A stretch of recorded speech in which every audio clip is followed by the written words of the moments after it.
Headwinds ahead for Air Canada after 99% of flight attendants rejected its wage offer.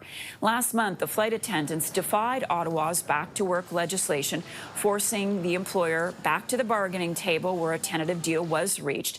This past weekend's union voting result means the wage dispute is now in the hands of mediators, as workers cannot take further legal strike action. Air Canada and the union agree there will not be a strike or lockout. Flights will continue to operate as scheduled. CTV's Scott Hurst is standing by with more for us this morning.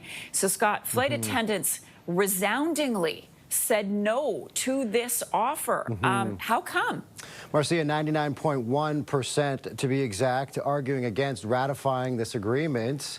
And this really throws this whole process back into a lot of turmoil after it seemed it had been figured out after there was that 3-day strike. And of course, as you mentioned, the flight attendants defying the back-to-work order. So the union saying even with the wage increases that they were able to get in the hard-fought push to get what is called ground pay, to allow the flight attendants to get a percentage of their salary while the flight is still on the ground, and they do a lot of important safety checks and other things before the flight takes off. The union argues that many of the flight attendants at Air Canada would still earn less than the federal minimum wage. So let's once again break down the offer that was on the table. Air Canada offered a first-year increase of 12% of workers with 5 years of service or less, and an initial 8% for more senior flight attendants. And then there were annual increases of 2.5%, and 2.7% over the remainder of the 4-year contract. Plus, the union had secured that ground pay starting at 50% of the hourly rate, rising to 70% by the end of the term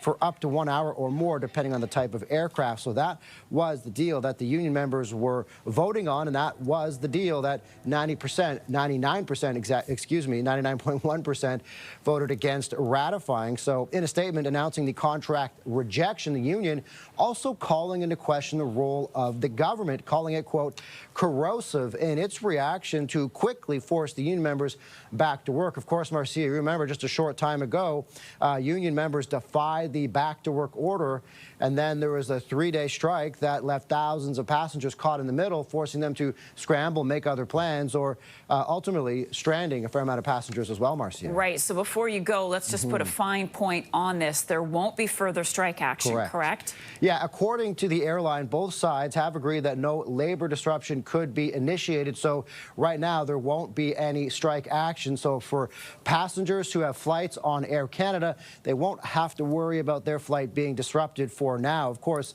this latest vote follows months of negotiations, even before we got to that point where it was incredibly disruptive for a lot of passengers. So right now, the issue of wages will proceed to mediation and then arbitration if necessary.